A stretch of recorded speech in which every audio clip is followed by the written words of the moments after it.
detective. Thrill me. Thanks for joining us again for another episode. No Gibbo this week. He's had to pull out. Maddie's back. I'm taking it personally. I haven't seen the bloke in about 3 months. Maddie, look, I'm going to put it to you straight.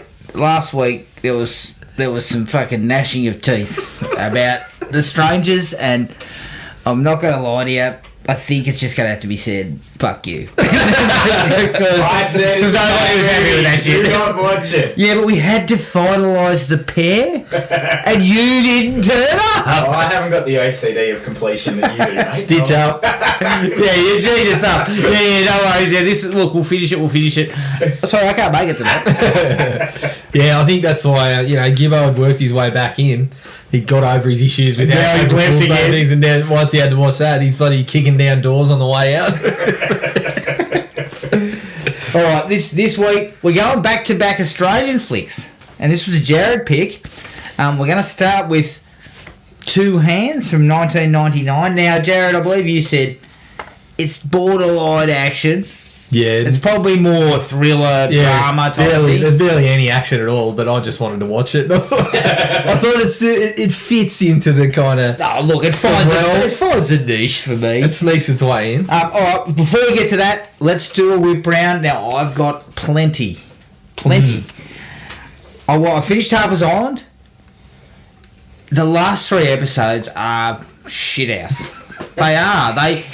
Everything that you do wrong in a slasher film is done in here, including one particular sequence when the guy comes into the bar and there's a girl, he's fighting hand to hand with a bloke with a knife. He's got a knife. There's a girl maybe 10 metres away with a shotgun. He could have just fucking walked up and gone boom, just blown his head off. But overall, I enjoyed the series. But the last couple of episodes are terrible, and you're spot on, Jared. You picked it within about an episode, didn't you? You kind of guessed who. Oh, a couple, a few more. And it's watching it again, it sticks out. Yeah, it sticks out even further. I watched the first couple of episodes. Episodes 2 and 3 of Scream, season 1. Yeah, I think it's actually gone downwards. When I first saw it, I didn't mind it, but it's actually pretty clunky. And some of the characters, the main character is in particular, is terrible. Yeah. From an acting standpoint, from just a characterization standpoint, and we spend so much time with her that it ruins it.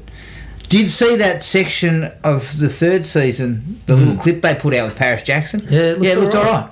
And I watched the kind of 2.5 minute preview of the season. Yeah, looks all right. They've got me. They got me in again. Oh, they got me in again. I watched Glow season 2. Loved it. So good. Loved it. Took the time getting I did, but bloody hell, what was I thinking?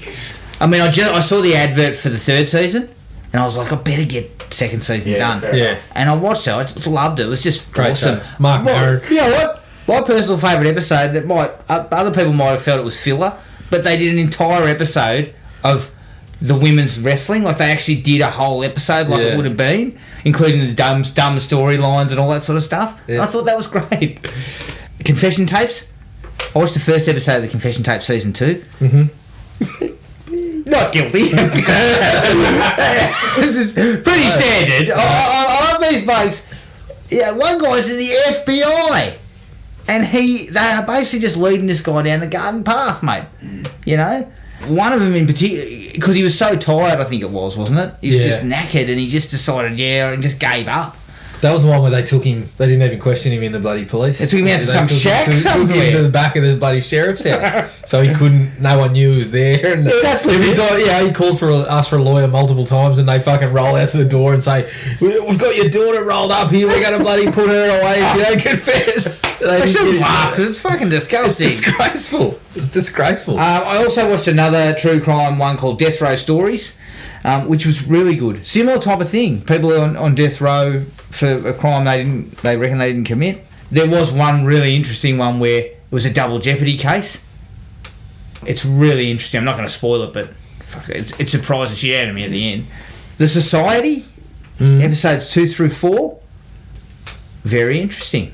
Some really interesting subtext about gun culture, about what, like, everyone thinks if if your parents and all authority figures and law disappeared, you'd have a great time, but you'd have a shit of a time. Yeah. Because you go back to the base instincts, and suddenly everyone's pushing for power. Everyone wants to, murder. I can just kill somebody if I feel like it. You know, that doesn't work. Everyone thinks, that would be fine.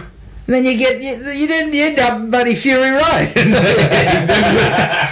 No one wants that. Nice glasses, a look at power. You know, the more civilised amongst us might organise a little bit of a barter town kind of system. We'd be running the place with pig shit. Of course. Dead to Me, season 1, was really interesting. I didn't know what it was initially. I was kind of thinking it was like a comedy. Yeah. And it had comedic elements, but it was actually more this kind of mysterious thing. Everyone had secrets and stuff like that. It was really well done. And Christina Applegate is excellent. Like, really, really good. I saw A Star Is Born. Enjoyed it. It's emotional, but I actually got more emotional at the stuff between him and his brother. Yeah. Sam Elliott is just gold. Yep. He's just so good.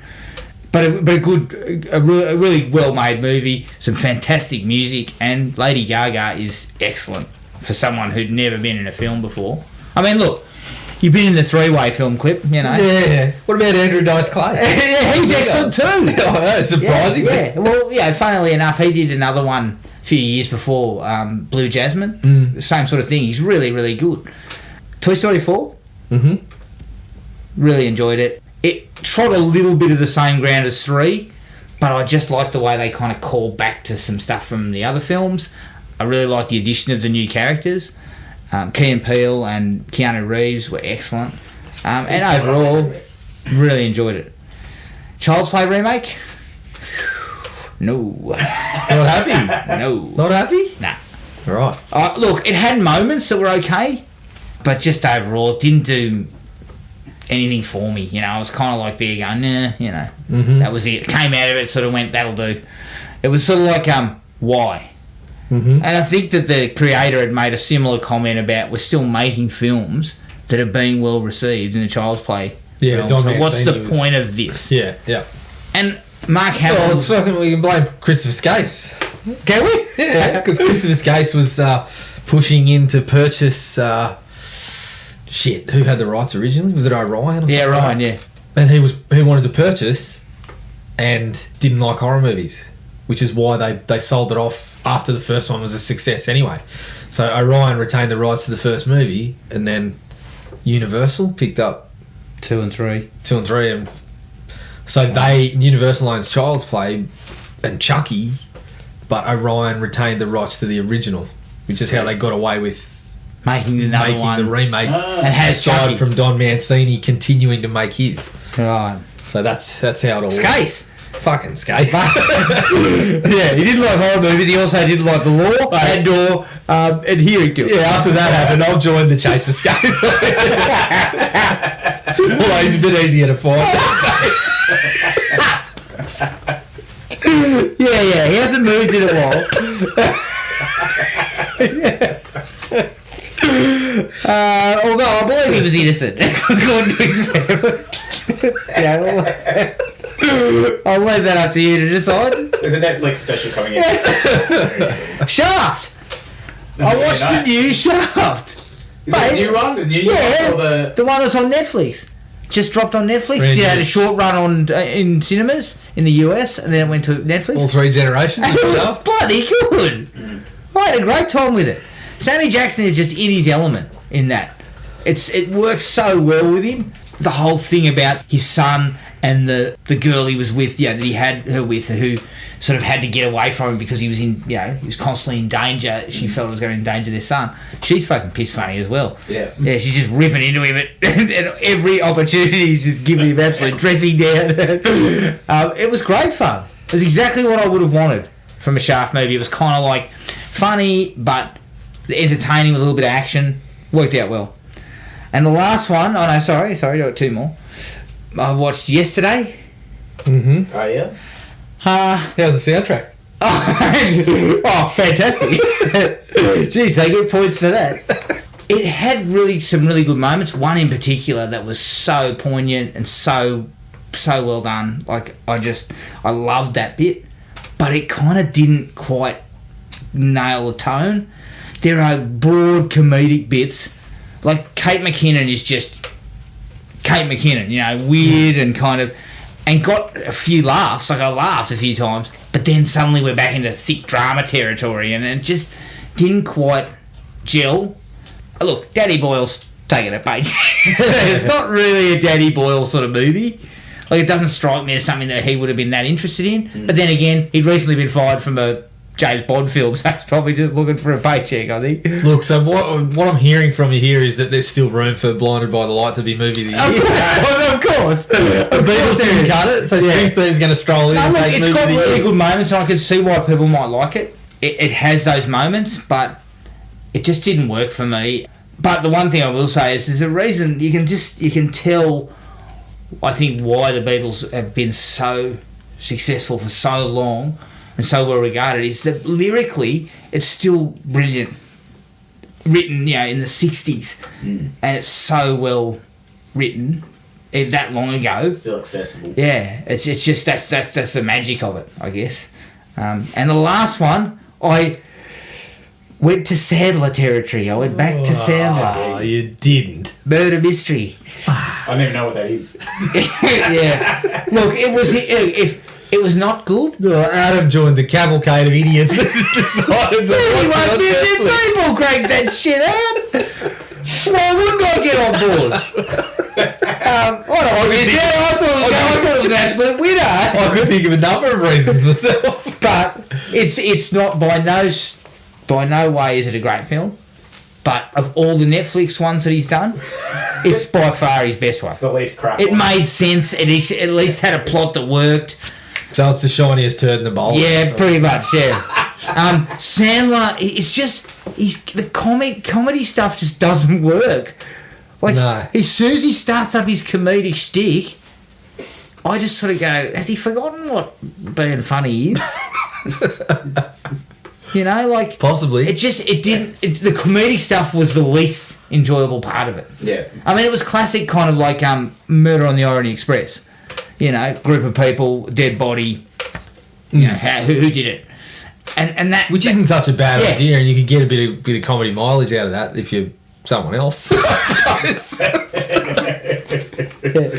Yeah, unfortunately, it wasn't a lot of miles on this one, I'd say. But as far as Sandler's go, it's his best Netflix one by a fair way, which is not saying a lot for I his feel other like we've ones. just grown out of him, like... Well, I think we have. He's still 31 million people. Can't be wrong. They seem to have been drawn to the bloke. Well, I don't know. Well, 31 million can be wrong. I They think. can, but I mean, We've just proven that. Okay, that's it. That's it for me. Plenty of volume. All right, I've got a short list. Too much Forensic Files. 2048 and Words with Friends, but I watched a bit of Catching the Lat. Oh yeah. Yeah. What do you think of that? Pretty decent. Yeah, it's got that same vibe as the Biggie series. Yeah, it was pretty. And I thought the interesting. bloke playing Ivan Milat was excellent. Yeah, he He was nailed it. really fantastic. Creepy family, right? Oh yeah. I watched all of Catch 22. Oh yeah, was that good? Yeah, loved it. I reckon you'll love it too. I read the book a few years ago, and they just capture it, and they do a really, really good job of giving you the highs and the lows, of war. It's just there's like every time that he gets a bit of time to himself, he just goes down by the water, and it's just you've got this beautiful, idyllic, quiet, serene place, and then you just contrast that with him is shooting himself in a plane, getting shot at, and then when he's in the camp, just the lunacy of what's going on around, and Is that a George Clooney? yeah, he's great in it. He's just yelling at people. It's so good. There's just some classic lines in there, really funny. And what was it? About 10 episodes? 8, yeah. Eight. Yeah, easy watch. Right? Sell. I like that. Yeah, get onto it.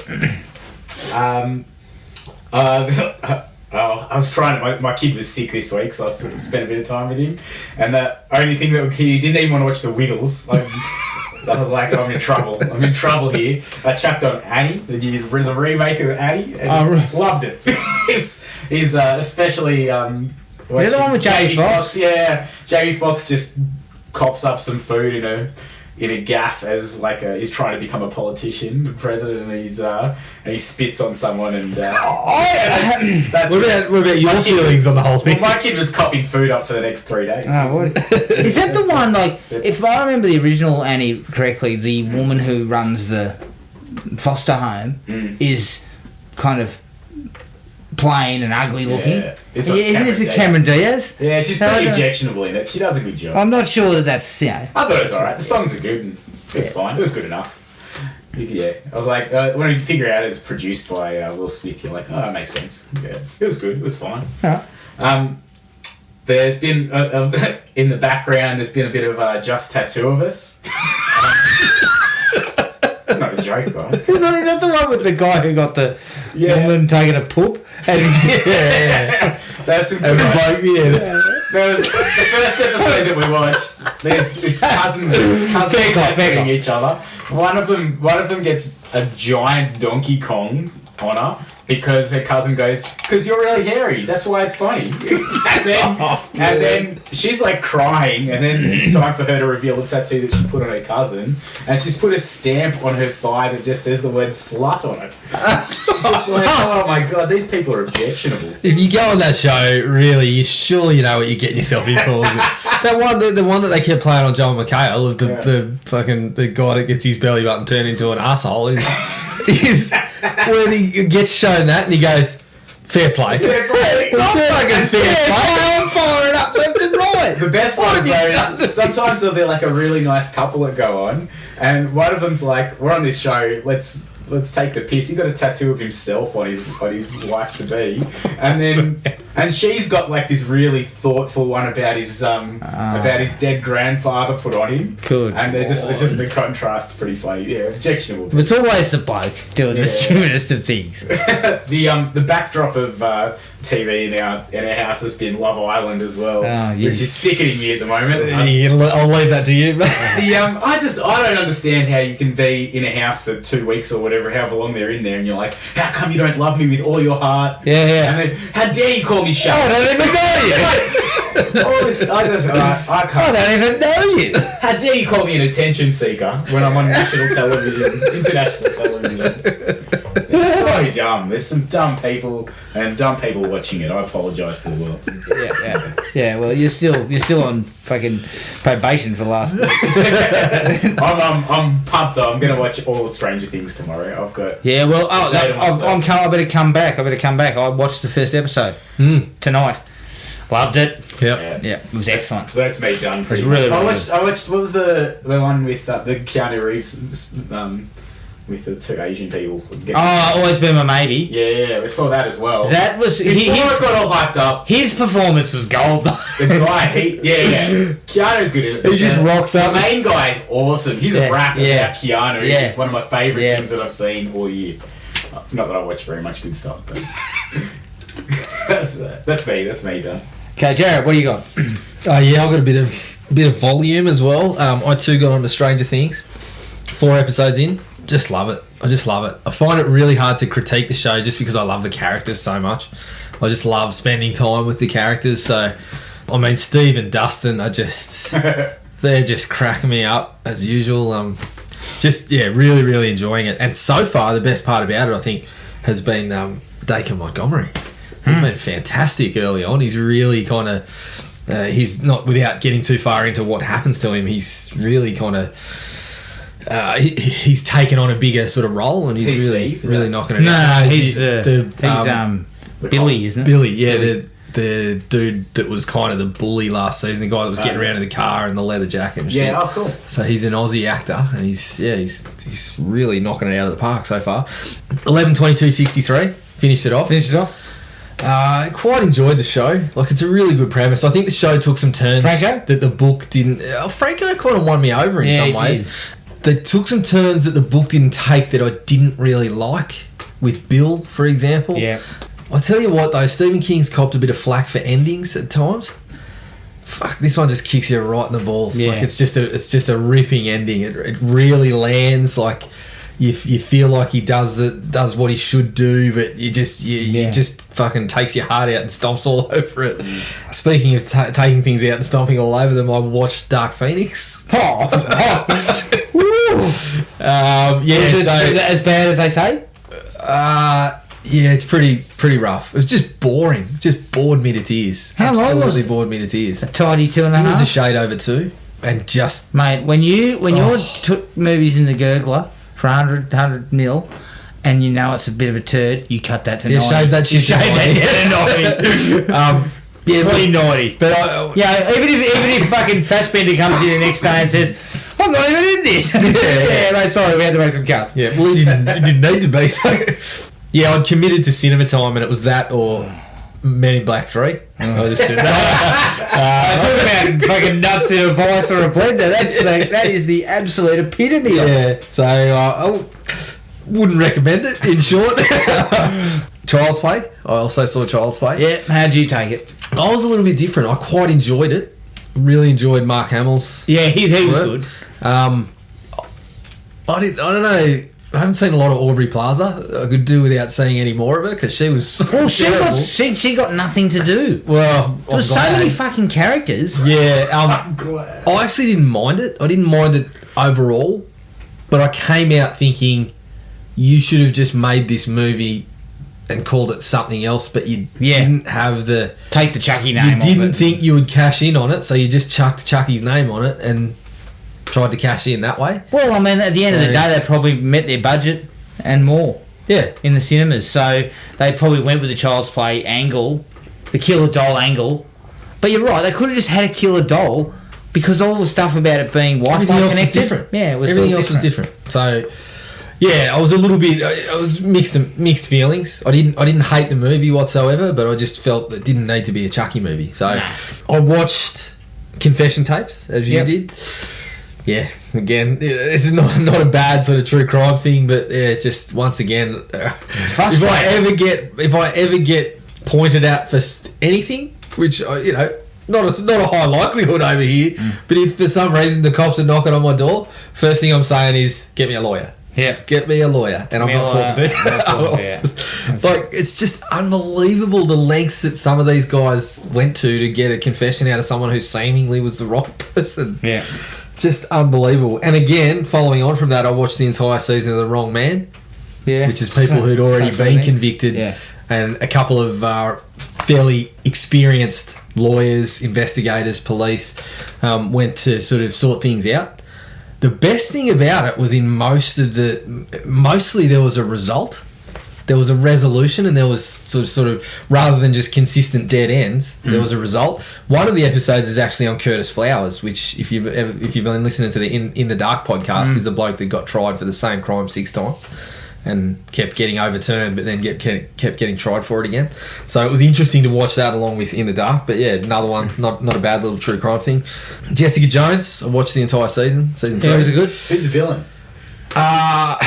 It's one I hadn't really heard of. He's in the comics, but he's pretty low rent, so I can't even remember his name, to be honest. That good. So yeah, but how was it? Quality? Amazing, though, look, the season was okay. Probably the lowest end of the Jessica Jones ones. I enjoyed what was going on with Malcolm. Didn't mind Rachel Taylor's sort of progression this season. Jerry Hogarth, Carrie-Anne Moss has a really interesting sort of backstory there too. Unfortunately, the guy that's the antagonist for the majority is just a pain in the ass, just a bit boring. The aforementioned because they really person that I couldn't remember who it was. So they got tons of mileage in the first season out of David Tennant. Yeah, and then hard to back up. Since it all just went downhill. He's top shelf. But all of those Marvel shows, I haven't disliked any of them. It's just been the degree to which I like them. So I did enjoy it, but they've all had small dips. A bit of a as drop they went off. down. Well, Daredevil was the only one. Daredevil was awesome in season 1, pretty good in season 2, and awesome in season 3. That was the only one that really sort of carried through the whole way, I think. Yeah. What else did I watch? Oh, It Came from the Desert. An old sort of Amiga classic. Remembering the old Amiga video game. It's sort of that popped up on Amazon Prime of all places. just for some reason, I opened it after weeks of not even looking at it, and it came from the desert, so I watched it. Look, it's cheap as chips, just B-movie rubbish, but it had a couple of interesting sort of moments, a bit of decent kind of action and a bit of sort of, monster flick, a bit of splatter and gore and things like that. Wasn't bad. If you liked the game and had a fondness for the game, you'll probably enjoy the movie to some level, but it's just take it or leave it, really. And whilst I was on Amazon Prime, I came across a Mark Dacascos picture. Oh, God. Called Drive. Where he's had a sort of was there anyone I guess a else cyborg component put into his body. Kadeem Hardison, bit of a buddy kind of thing happening there. Yeah, look, you know who else was in it? What's her name? She passed away. Her name escapes me. She was in Clueless. She was in Brittany Murphy. Brittany Murphy was in it for a little bit. You know what? It's shit house. Like it's silly. The villains are silly. Yeah. But Dacascos' action sequences are a bit like Jackie Chan. He's constantly moving. He's constantly jumping around. Just a less comedic, but he's impressive. He's impressive in what he does. Martial artist. So glad to see him getting a bit more sort of play after John Wick. I watched Toy Story 4 as you did. Yeah. I loved it. Yeah. Loved it. Just I thought they just continue to find ways to make these characters interesting and to progress. I know you said you feel like it treaded some of the same ground. I think it did in little bits, but the way that characters finished off and where they went with their stories was just. I mean, you kids sit there just loving it, and you're sitting there going, "Oh fuck!" They're just getting emotional, heart-wrenching sort of stuff. I mean, it's been the most consistent series of films. Probably ever almost for four movies. 4 films that have all been of a really, really high standard. I watched Black Klansman. Yeah, I hear that's really good. Pretty good. Interesting little story. Obviously, really good acting from Adam Driver and Denzel's son. It's pretty good. I'm keen to see that. I enjoyed it. The Happy Time Murders. Didn't enjoy it as much. You know what though? Considering what I heard, I got more laughs than I expected I would. Right. Not from the puppets though. I got more laughs from Melissa McCarthy and what's her name? Maya Rudolph. Yeah. Like she's quite funny as well. So it was more the interactions with the humans that. Good. Yeah. Spider-Man: Far From Home. Oh yeah. Good. Really good. I talked to 4 people that had seen that today. Yeah. Yeah. Yeah. I think most people have absolutely loved it. Was it on par with Homecoming?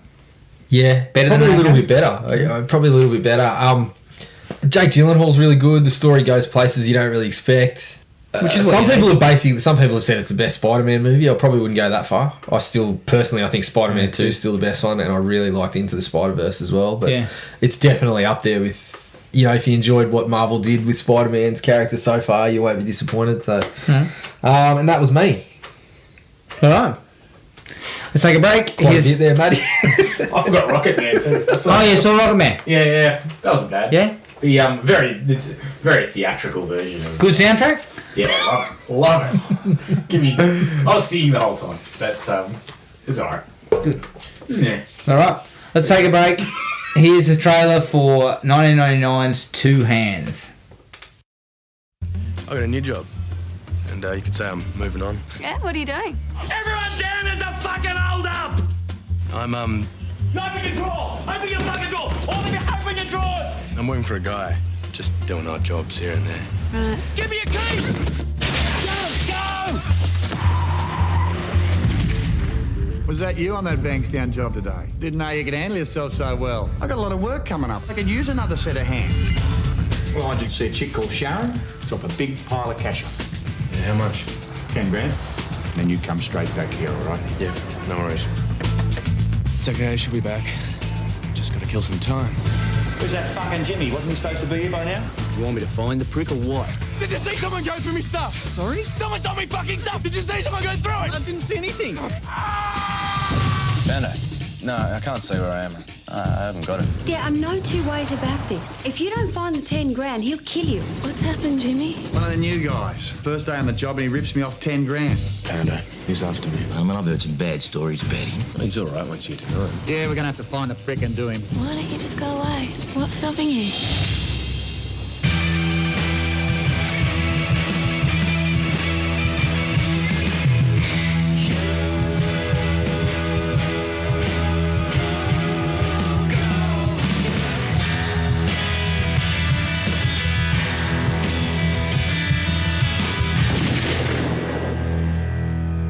Give me a look at it. Unbelievable. This gun's filthy. Anyone got another gun?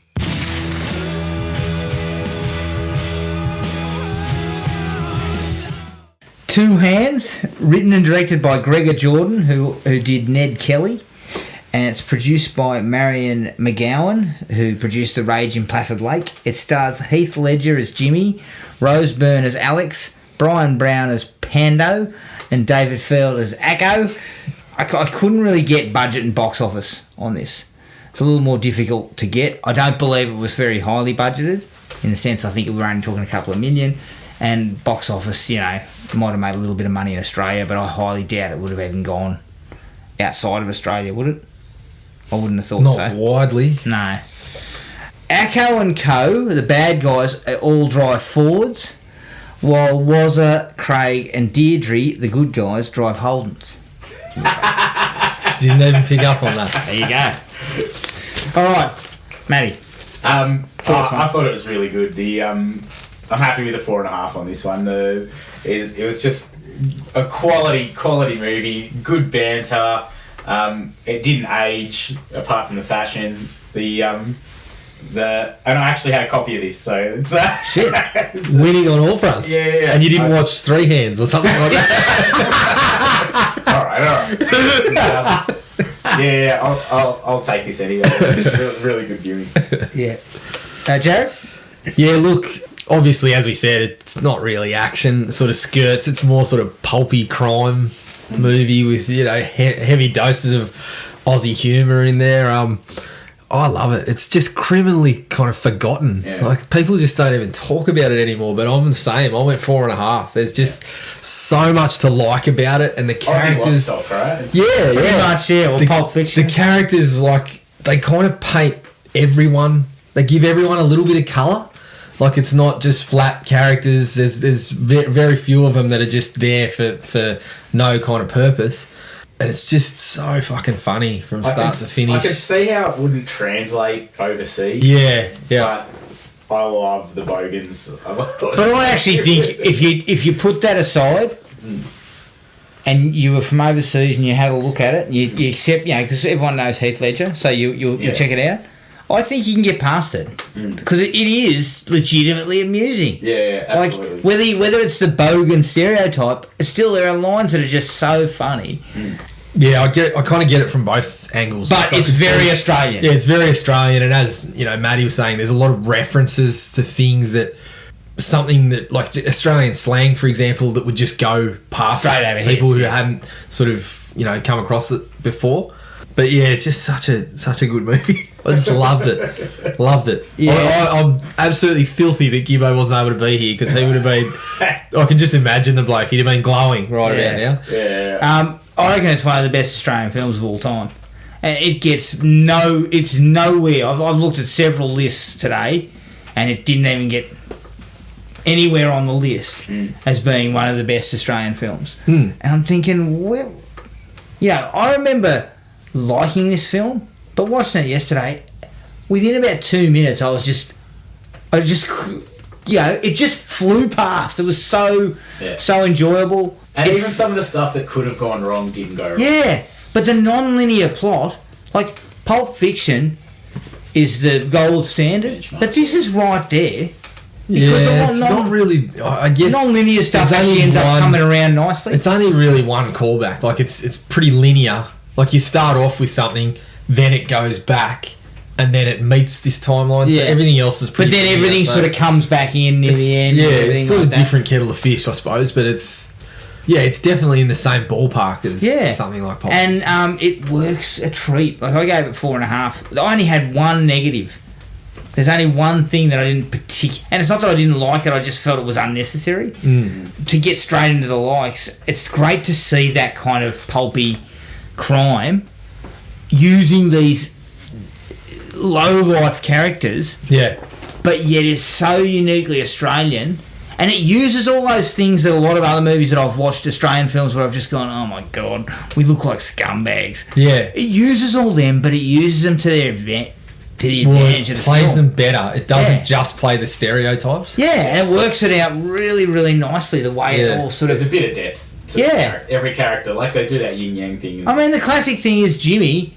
The guy's a low life, mate. Yeah. He's working at a strip joint. He's got a full life. Charming low life. Yeah, but he's a nice guy. He seems like a nice guy. So that line where they're like, you know, he's trying to kill you. And he's like, but I know. Pedo's a good bloke when you get to know him. When you get to know him. He wants to kill you. Great soundtrack.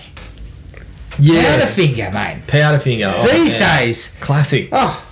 One of my favourite songs. Yeah. Where have they been? I jumped straight on Spotify.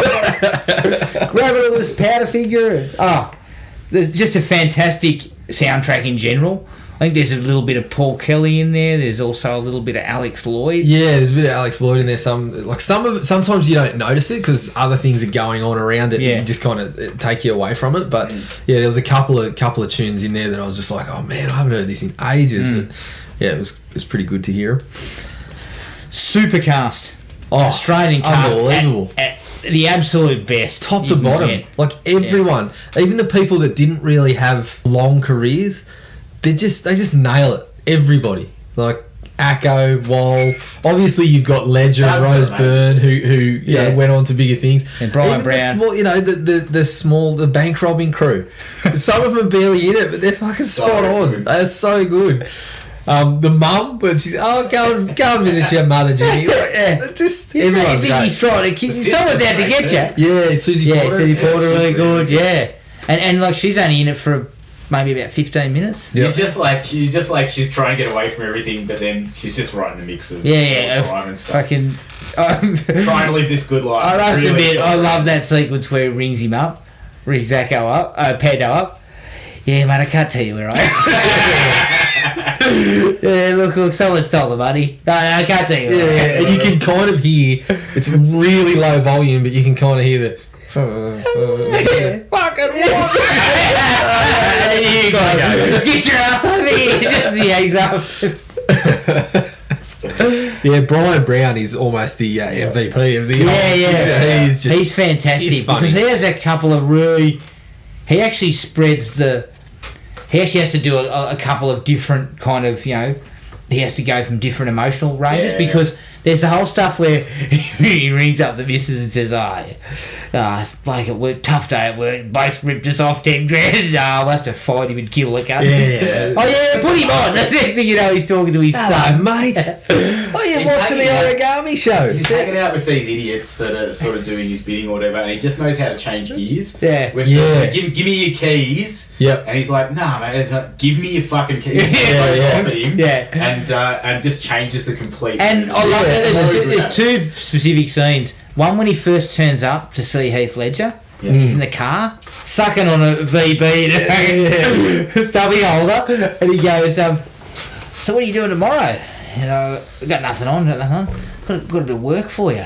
And he says, what is it? And he just kind of like, well, you come and see me and I'll tell you, you know. It's a real kind of like menace. Yeah, what the fuck are you doing asking that question? Yep. It doesn't set Heath Ledger up for being an idiot as well. That's right. That sort of, what's the other one? Oh, it's sort of 10 grand and a bit heavier than this. But the other one is where they grab Jimmy to kill him and Rose Byrne's there crying and he gets out of the car and he comes over to her and everything he says is really nice, but it's just fucking dripping with this. Basically, go away. Yeah. You don't. He's gonna die. You don't Yeah, answer. You yeah. don't ask questions. Yeah. You can't. Just $20 fuck off. should see you home, Yeah. and it's just like ugh, creepy. The other one that got me is as you're talking about switching gears, like when Heath Ledger first visits him, and he's sitting there talking about bloody Kiwi Bob, silly bastard. Thought the bloke wasn't there. Came home, left me with 40 car radios. You don't need a car radio, do you? But then 2 seconds later, it's like Jimmy asks him, "Oh, yeah, what does she want the money for?" And he just kind of looks at his other blokes, and then he says, "Well, it's not your place to be asking that, is it, Jimmy?" Yeah. And you're just like, "Oh, Yeah, leave that shit alone. he just nails it." He nails it. Kiwi Bob story is piss funny. Everybody's sitting there going, Yeah, drop a lump of cash on some wong, get it. He's like, everybody's with his kid though. That's a lovely looking pterodactyl. Oh, piss funny. So good. yeah, he is excellent. But the movie just opens. I love the fact that it starts in kind of the middle. So we come in with him being taken out into the scrub to be killed. Yeah. But that entire sequence, I couldn't stop laughing, even though it wasn't supposed to, because the guy's in deep shit. Yeah. He's like, I've got a job to do. So who with? Blake's name's Crusher. No, fuck, that's what his real name. Cool. Where's he live? Botany Road. Fucking Acco's onto the bloody operator. Oh, you got any Fletchers, the P Fletchers that live in Botany? Oh, there's a Fletcher in Botany Road. No, he's out the back. It was just. He goes, what's his phone number? 555. Oh, he's fuck. He's probably staying at his mother's house. I couldn't stop laughing, and that's what I liked about it. It kind of balances that the stuff that Jimmy's in some real shit. Yeah. And a lot of the things going on are quite nasty. Yeah. But it's balanced with this dark sort of humour. But it's not that black humour that they give you where it's not funny. Like, we're calling it black humour because it's not funny. It's actually very amusing. Yeah. And it just kind of takes the edge off a bit of that. Yeah, the whole like, these guys are obviously serious crims, but they're just fucking larrikins. Like, top to bottom. You can't help but laugh. I couldn't stop laughing at the sequence where they're out the front of the strip joint. Now, come on, fellas, I got the best ladies here, come on. And then when Rosebud, and this group comes past, and of course they try to accost him. Yeah, I got the best ladies here, come on in. The blokes go past, and you just hear his little Weasley mate go, "Ah, you fucking poofters."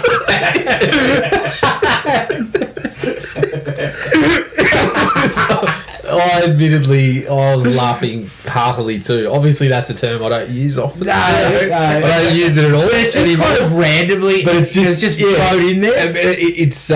It's one of those bits where you laugh at it knowing that it's not really a reflection of you because his mate is such a fucking weasel. Yeah. When he, as you said, it's in the background and you hear him yelling that out. Yeah. Because the camera's just focused on Heath hilarious. Ledger, it's not focused on the other bloke. And that guy, I was like, working with Pando, eh? Yeah.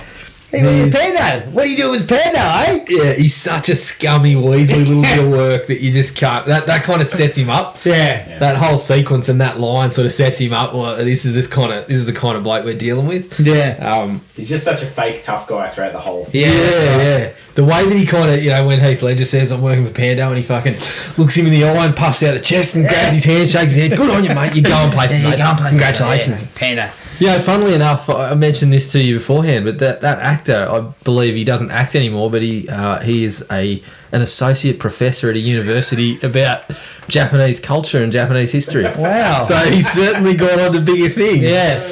You imagine, showing this film going a little bit of this one, yeah. Here's your associate producer. Oh, what are you, a bunch of pussies?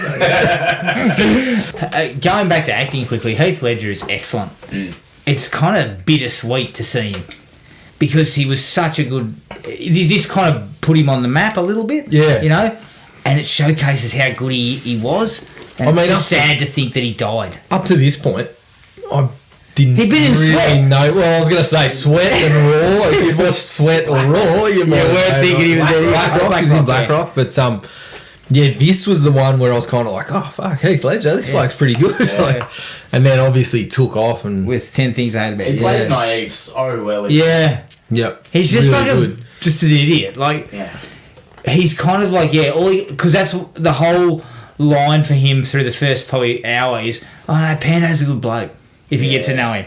No, Pando's a piece of shit, mate. Yeah, it all shifts really when Akko starts going on about, oh, this is where we fucking shot his brother. Yeah. Or, you know, whatever starts talking about that. Yeah. That's where it kind of shifts. But yeah, it's such a... It's a really strong performance. Yeah.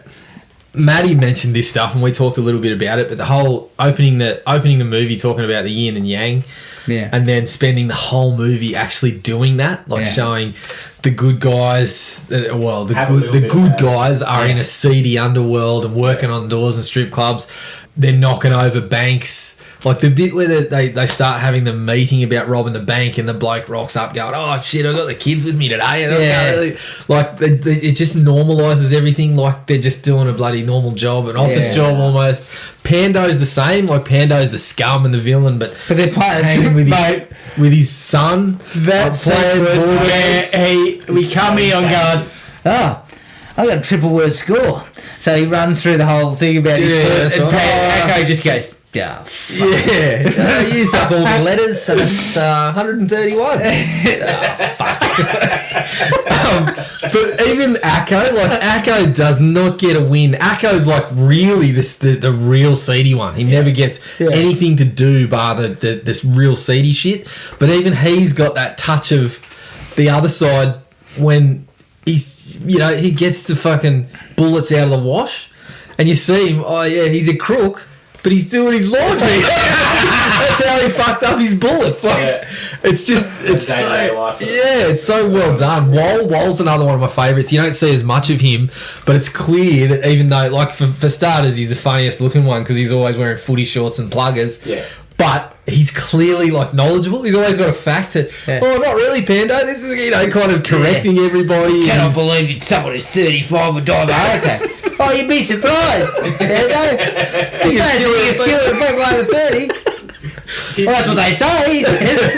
Him kicking dudes wearing thongs is just one of the best things. Oh, it's piss funny. But yeah, they do such a good job through the whole movie of showing that kind of back and forth of everybody. I actually also like the way they handled the relationship between Alex and Jimmy. Yeah. It's really, really small. They don't have big sequences. Even just that bit where he takes the camera from her and he takes a photo of her and she kind of looks up into the camera and he realises just how beautiful she is and everything like that. I thought that was great. Then there's the one at the pub when he comes to meet her. Yeah. And that's where Maddie was talking about. That's where the movie's really aged. The fashions when he's rolling up in the black jeans.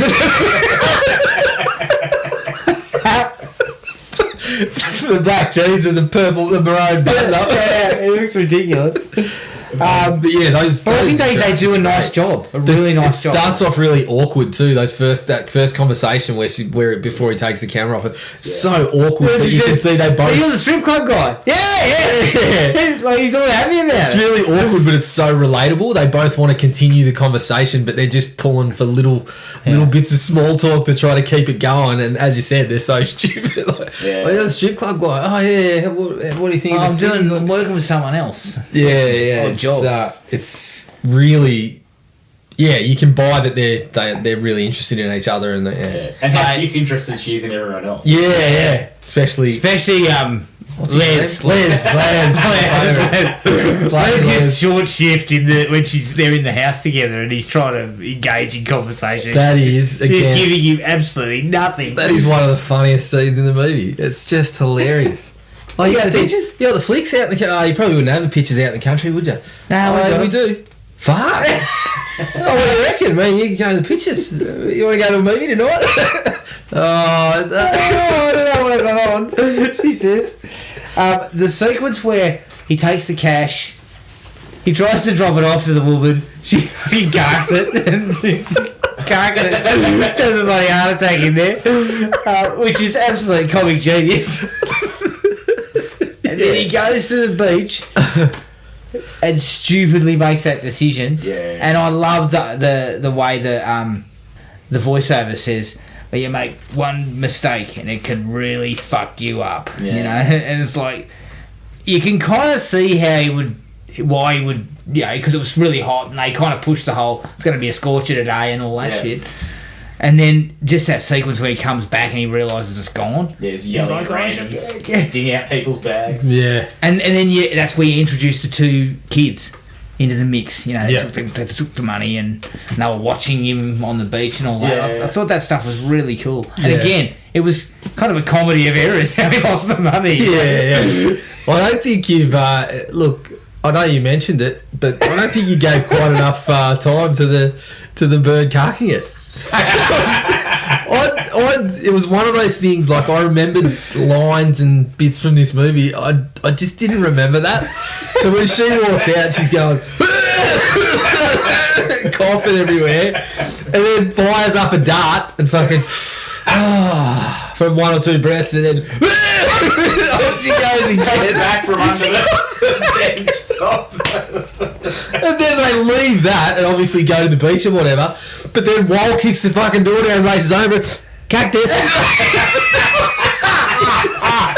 Absolute genius. I fucking loved it. And then when you, like, as you said, you see her, she looks about 60. And then next thing you know, Pando's there going, I cannot believe a perfectly healthy 35-year-old would just drop dead of a fucking heart attack. I reckon they could have spent an hour trying to figure out how she fits in with the crime world. She's getting $10,000. It's just the most unsuspecting person to be involved in this. Oh God, so funny. I loved it. Absolutely loved it. Anytime Pando's on the phone with his wife is fucking hilarious. Yeah. Every time he's constantly talking to his son, and in 1 minute he's a lovely bloke, next minute he's talking about we've got to kill somebody. Yeah. Oh, one of the new blokes, first day on the job, ripped me off 10 grand. Yeah, well, we're going to have to find a cut and do it.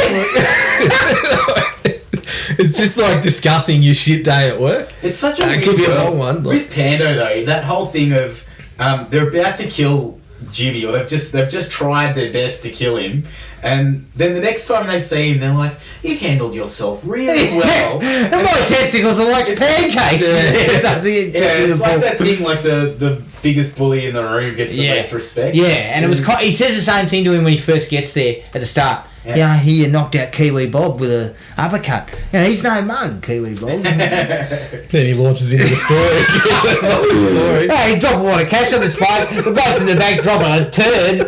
Kiwi Bob thinks he's not there and drives all the way back. The stupid bastard.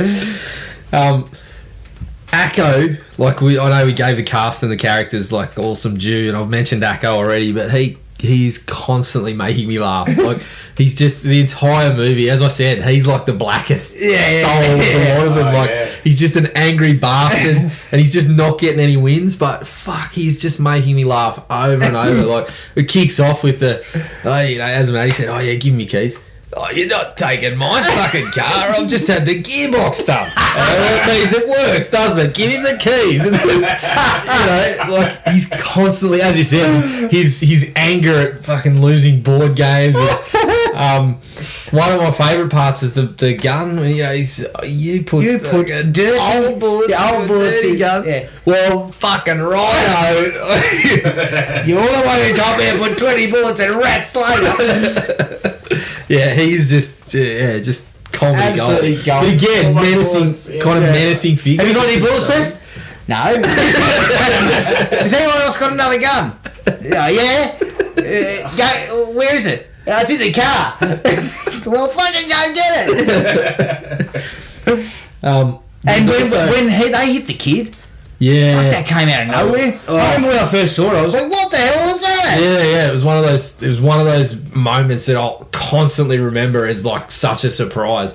Even watching it, again this time around, you hear the car. Yeah. Like, you see them, it goes from them driving, and then it goes to the kids, and you think, oh, we're just getting a shot of Akko fucking pissing off to wherever he's going.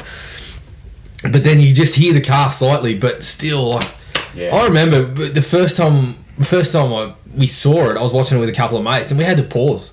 We had to stop the movie because we were just like, what the fuck just happened? And we just kind of missed the next section. And that's where you also get a bit more of that darker version of Akko when he checks he's pissed off that the car's got damage. Yeah. Not worried about the kid. Well, Wall's legitimately shaking. And Wall goes, oh shit, Akko, and he goes, get in the fucking car. That's it, like, it's like, ooh, you know, this is really untidy stuff, you know. Yeah. And the other girl, the girl is just staring at him, you know, like the young girl's looking at them, just fucking checking Is that it a out. girl? I didn't know if it was a girl. No, I think it is a I'm still girl. unsure. I think it's a girl. I could go either way. The kids, like, just backtracking a little bit, the kids, the stuff, the moments you get with the kids produce a couple of the funniest moments of the movie. Like the bloke, you blokes are dead. I used to are fucking dead. The cops are not dead. used to. And then the old, Did that in real life once. She was like, that guy's a cop. I was talking about a mate who became a cop. That guy's a cop. This is in an airport. 2 cops have turned around and had a look at it. Sorry. not you guys. But my other favourite, which Maddie can attest to, that I use has never left my vernacular after seeing it, is whenever anyone's got money, I pop up and go, "Oh, give us 100." That's right. When she hands it over to me, you go, "Oh, choice." So your auntie really in the royal family? That's so funny. I like How they spend their money too. Yeah. Bags of lollies. Kappa tracksuits, I believe, might have been in there. Might have been a bit of FUBU in there Oh, too. FUBU, was it? Sure. I'm mistaken. Which one was better, Kappa or Fubu? Oh, well, you know, if you talk to a couple of my mates, you know, Kappa would be they'd head down to the dandy markets on the weekend and get a couple of knockoff Kappa trackies. I investigated the skull cap at one point. I'm Team Fubu. You investigated the skull cap. Speaking of, did you see a bit of a sidetrack, but ACT Policing put up a little Facebook video trying to identify someone recently, and they were in a Kappa tracksuit, and the comments were all, just go and check out Ivan's fashions, I'm sure he's in there somewhere. Brilliant. I'd have been saying, are you sure this footage is recent? Or it wasn't from like the late 90s? Yeah. I'm still... I'm still baffled that you considered a skull cap at some point. Jesus. I could never bring myself to play Wu-Tang with. Well, you should still do it. I'd pay to see you rock up to basketball in a skull cap. Oh, God. Shooting sleepers. Oh, dear. I actually like the subtle way they deal with Akko's car being stolen and brought in by that other. Yeah. And all it is Akko and the boys turn up, they walk into the grab him, but next thing you know, you see him sinking down in the water with an engine block tied around his feet. Classic bit of hospitality too, Aussie hospitality, when that bloke rocks up too. Oh yeah, so and so here. Yeah, who the fuck are you?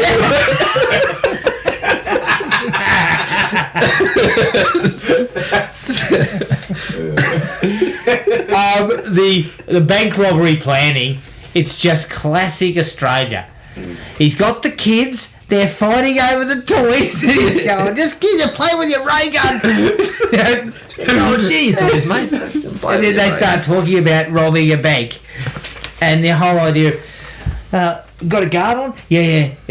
He's fat. Fat and lazy. Yeah, oh, yeah, good. The whole lot about that. And then the discussion about shotguns. Yeah. You giving me a shotty, are you? Oh, yeah, you got a problem with that? No, shotties are good. Yeah, fucking hope they are. Yeah, I like that bit too that you mentioned too about, oh yeah, so he used to take out the cameras and really kind of, set things going or whatever, and then when he does it, when he actually shots the camera, he's like, yeah, nice. Yeah, really good. It just normalises them. It just kind of, as we already mentioned, it's the whole yin and yang. Everybody's got that side to them where you're not saying, even though they're robbing banks, it's everywhere. You can identify, these are the guys that we're in their corner. Heath Ledger's helping the old lady with her tab. Yeah. I love that bit too. Did you go and speak to the super? That prick.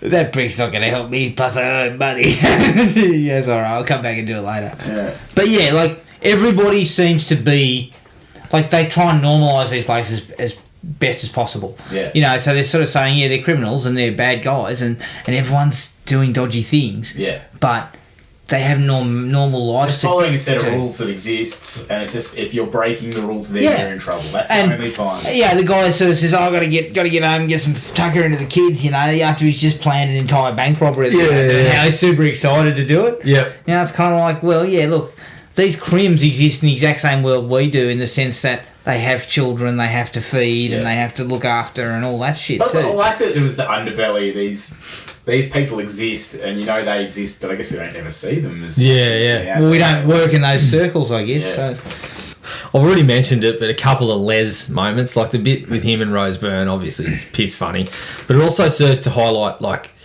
you're just a scumbag.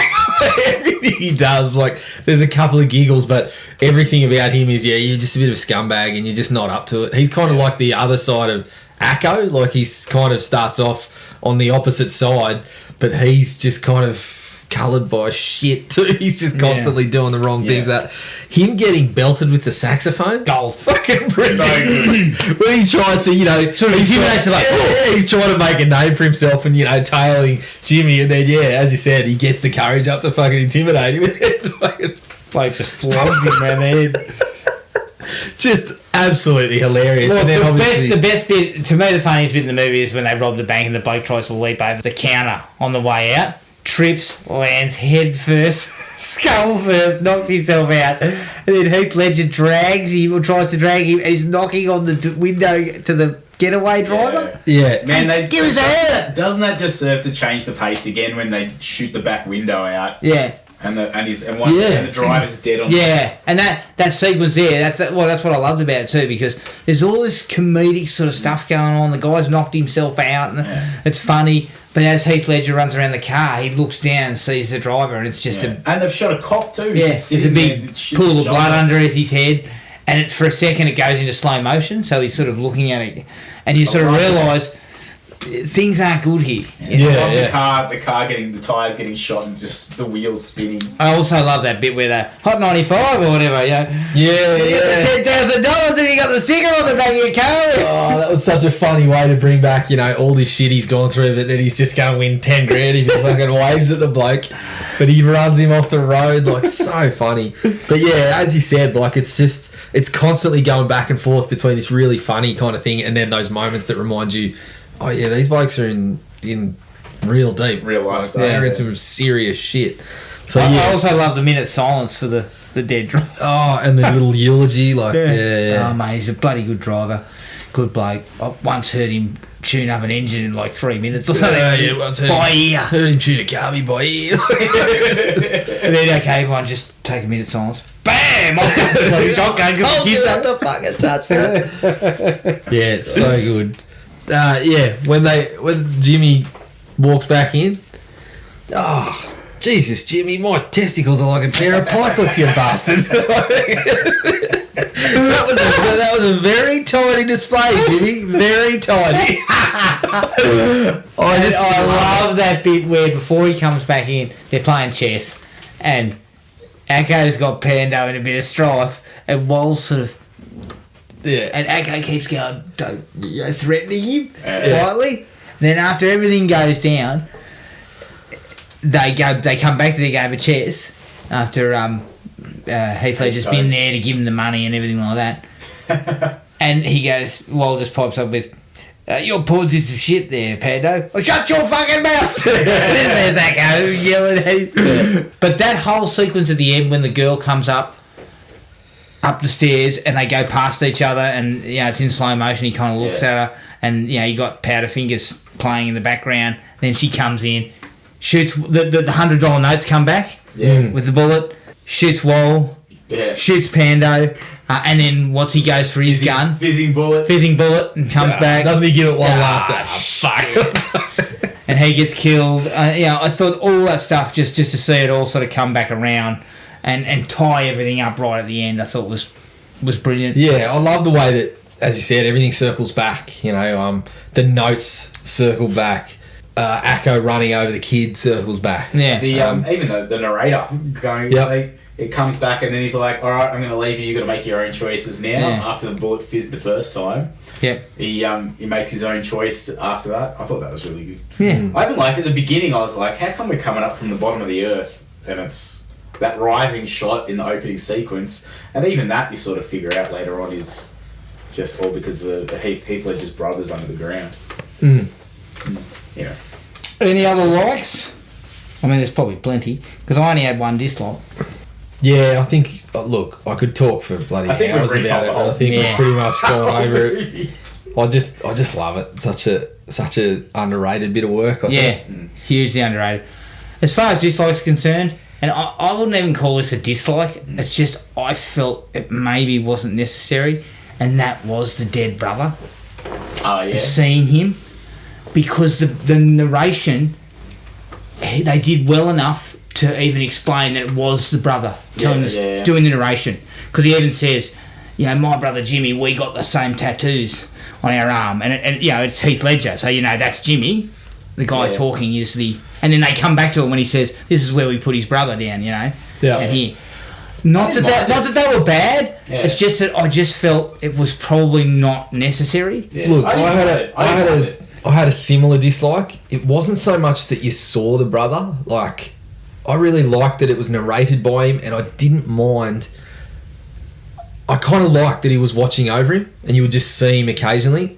But I did feel that making him kind of look kind of zombified maybe kind of undercut it a little bit. I didn't mind him being in the scenes, and I kind of liked the idea of him watching over and narrating, but the zombified look just didn't really work for me. And the other thing is that, like, you get the sense that he's playing into things a little bit. Yeah. It's never kind of overtly done or over the top, except for the washing basket. Yeah. When it's like he knocked it over. That part I was just kind of like, oh, not really sure about that. Yeah. So I get what you're saying. It felt like there's just a couple of things about it that maybe overstepped a little bit. Yeah. If it had been him just, I don't know, Normal. just bloody pale looking, or, you know. Well, even just normal looking, but then you find out he died. Yeah. He was killed by Akko and Pando. Yeah. But And that's halfway through the film, obviously, you know from the start. I didn't mind that you knew from the start, and you get the sense that you knew that was kind of what happened, or something happened similar to what Jimmy's getting into. But it was just the look of him. I thought, like, when he popped up, I thought, you know, there was a couple of seconds where I'm thinking, shit, looks like we're watching the bloody Walking Dead or something here for a minute, like, which I didn't really like. So yeah, I kind of get what you're saying. I didn't mind it. I didn't think it was that bad. I thought it was that sort of trying to give a bit of an artistic spin on the movie. Yeah, and I must admit, coming in on that underneath the ground to start with was striking. Do you know what? Yeah. I thought it would piss me off more than it did when it started up. It looked a bit funny at the start. Yeah. And anyway, that was the only dislike I had. That was the only thing I felt. I don't trust anyone with bum bags. I hate bum bags. Instantly hated the kid. What if they got bum bags and they wear kappa? A skull cap? Straight away, put it back There's a in the skull paper. cap. Does someone wearing a skull cap scream trustworthy for you? Apologies to anyone listening that wears kappa. Look, we all wore it in the 90s. Let's not try and mitigate our circumstances on what we were wearing.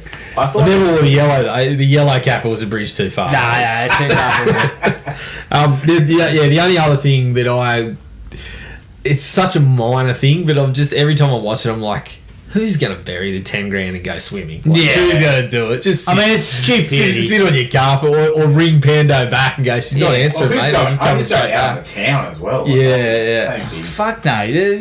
A Sydney crime boss wants your ass. I don't think I'm going anywhere. It just showed how naive he was, I guess. I guess that's the thing. I think the other thing what I was trying to to do with the swimming too was, as I said, it was kind of like a comedy of errors. Yep. And it was kind of almost laughable that he would do it. But you're right. I'm not doing it. No. I'm keeping that cash tight. Well, for starters, I'm not going swimming in my crackers, so it's not something I have to worry about, mate. If I don't have my speedo, I'm just saying no. That they tried to explain it by saying he thought he'd seen Rose Byrne. Yeah. And that's why he swam out he there. went chasing her Yeah. into the water. But still, you know. You wouldn't do it, would you? You're working for a crime bloke who's giving you 10k, you know. Just make sure it works. Everything's above board. Well, as above it as it can be, I suppose. Anything else? Any other dislikes? Yeah, nothing really. I was a bit uncomfortable with, like, the Rose Byrne love thing. Like, after all of that, I don't see that relationship working, but it's just the... Yeah, she's known him for a day, and she finds out he's fucking about to be killed by a crime boss. You're thinking she's going... She's not waiting around for him. She's not waiting around for him in the apartment going... And look, Yeah. The man was hustling to get people into strip joints when she met him. I mean, he's hardly got great prospects. But he's working his way up. Yeah, he's working his way back. But I copped that because I just thought it was the perfect way to end it. You know, there's still someone in your apartment. What did you think about when Heath Ledger broke down crying at the end? I didn't mind it. Yeah. It sort of just told you enough. Like, I like that he didn't fucking go into "you killed my brother" or any of this shit. Yeah. I like that he just kind of. It was clear that. Plus, he had a rough few days. Yeah, he had a rough go. I've lost my job hustling for bloody marks out the front of the street. I've lost my job bloody spooky for a strip joint. I just felt it said enough, and it kind of was a nice way to sort of finish him up. Just sort of like, nah, I'm not doing this. What is the next step above Spruiker? Where to next? I don't know. Maybe he's collecting up at the money top of the door stairs. or something. Yeah, at least he got a chair collecting the cash. Also, I'd be led to believe. So you're aware that they've got two different groups of people. They've got a two-pronged security system in strip joints. That's good to know someone here knows the ins and outs. Listen, mate, you've frequented the cross more than I have. But yeah, I didn't have any other dislikes. Yeah, pretty much it. I mean, there was probably some stuff I let slide. I was too busy laughing. Yeah, there's definitely stuff I let slide because I'm so fond of the movie. I hadn't watched it in ages. Yeah. And that was a mistake on my behalf. I'll be going back to it. I'll be going back to it in the not too distant future. Yes. So that's Two Hands. Definitely check it out certainly for our overseas listeners. It's worth a look at. It will be a little bit hard to understand. I can. And let us know if you think it's a bag of shit. Yeah. You can find us on iTunes, Spotify, and Podomatic. Send us an email at thrillme@iinet.net.au. Like us on Facebook at Thrill Me Podcast Australia and at Podomatic 5 stars at thrillme.podomatic.com. Give us 5 stars. Look, give us fucking 1 star. Give us something. By choice. Yeah, give us something. It helps to helps us out on iTunes, and we've also got an Instagram account at thrillmepodcastau.